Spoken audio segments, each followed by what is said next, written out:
Hi hello friends, welcome back to media talks. நான் உங்கள் மௌனிகா.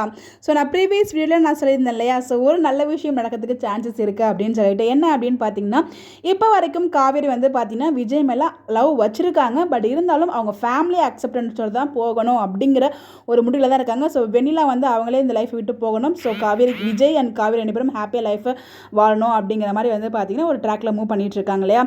வீக்காக ரெண்டு பேரும் சேர்ந்து வாழ்றதுல விஜய்க்கு எந்த ப்ராப்ளமுமே இல்லை. ஸோ இப்போ வந்தால் கூட விஜய் வந்து கூட்டு போயிடுவார். ஸோ வெண்ணிலா வந்து லெஃப்ட் ஹேண்டில் வந்து டீல் பண்ணுவார். பட் ஆனால் காவேரி தான் அக்செப்ட் பண்ண மாட்டுறாங்க. ஸோ இதுக்கப்புறம் அங்கே ஒரு பக்கம் விஜய் வீக்கா ரெண்டு பேருக்குமே வந்து பார்த்தீங்கன்னா ஒரு ரெண்டு பக்கமும் பிரச்சனை இருக்குது. அந்த பக்கம் வந்து வில்லன்ஸ் கேங் வந்து வெண்ணிலாவுக்கு மேரேஜ் மூவ் பண்ணிட்டு இருக்காங்க. இந்த பக்கம் வந்து பார்த்தீங்கன்னா அவங்க அம்மா டிவோர்ஸ்க்கு மூவ் பண்ணிட்டு இருக்காங்க. இதுக்கு நடுவில் விஜய் அரெஸ்ட் ஆனால் கண்டிப்பாக எப்படி காவேரி சைலண்டாக இருப்பாங்க. ஸோ அந்த அளவுக்கு லவ் வச்சிருக்காங்க. அப்படிங்கிறப்போ விஜய் வந்து அரெஸ்ட் ஆகிற மாதிரி கொண்டு போயிட்டு அரெஸ்ட் ஆவாங்க நான் சொல்லலை. அந்த மாதிரி ட்ராக் மூவ் பண்ணாங்கன்னா ஸோ கண்டிப்பாக வந்து விஜய்க்காக காவேரி நிற்பாங்க. அதில் எந்த ஒரு டவுட்டு மேலே நிற்கணும். அதுனா மட்டும் தான் கரெக்டாக இருக்கும். ஸோ அப்படி ஒரு ட்ராக் தான் மூவ் பண்ணுவாங்க. ஒரு ஃபைனான எபிசோட் தான் இருக்கும் அப்போலாம் இருந்துச்சுன்னா.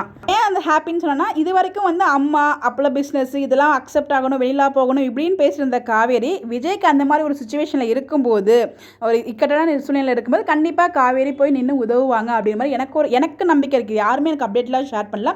இது என்னோட பர்சனல் ப்ரொடிக்ஷன். மேபி அப்படி நடக்குமோ அப்படிங்கிற மாதிரி எனக்கு ஒரு தாட் இருக்குது. பார்ப்போம். நடந்தால் ஹாப்பி, நடக்கலாம் அப்படியே என்ன மன்னிச்சிடுங்க. ஸோ என்ன பண்ணுறது, ஸோ நமக்கு ஒரு தோணுது இந்த மாதிரி நடக்குமோ அப்படின்னு சொல்லிட்டு. பிகாஸ் அங்கே நடந்துச்சுன்னா கண்டிப்பாக காவேரியில் இங்கே சும்மா இருக்க முடியாது. அவங்களுக்கான இருக்க லவ் அண்ட் பாண்ட் எல்லாமே ட்ரூ தான்.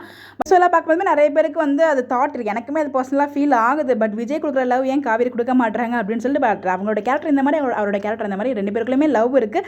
ஸோ காவேரி கொடுக்குற லவ் வந்து நமக்கு அது கண்ணுக்கு தெரியட்டும். விஜயால் ஃபீல் பண்ண முடியாது எந்த அளவுக்கு வந்து காவேரி லவ் பண்ணுறாங்க அப்படின்னு சொல்லிட்டு. அது போது நமக்கு புரியுதோ இல்லையோ அவங்க ரெண்டு பேருக்கும் நல்ல அண்டர்ஸ்டாண்டிங் இருக்குது. பட் இருந்தாலும் காவேரி இன்னும் கொஞ்சம் வந்து விஜய்க்காக யோசிக்கலாம் அப்படிங்கிறது என்னோட ஒரு விஷயம். கண்டிப்பாக இந்த ஒரு விஷயம் நடந்தால் யோசிப்பாங்களோ அப்படின்னு எனக்கு ஒரு தாட்டுக்கு வெயிட் பண்ணி பார்ப்போம். உங்களுடைய கருத்துக்கள் உங்களுக்கு என்ன தோணுது அப்படிங்களுடைய பாயிண்ட் ஆஃப் வியூ மறக்காமல் கமெண்ட்டில் ஷேர் பண்ணுங்கள். இந்த மாதிரி நடந்தால் ரொம்ப ஹாப்பியாக இருக்கும். பார்ப்போம்.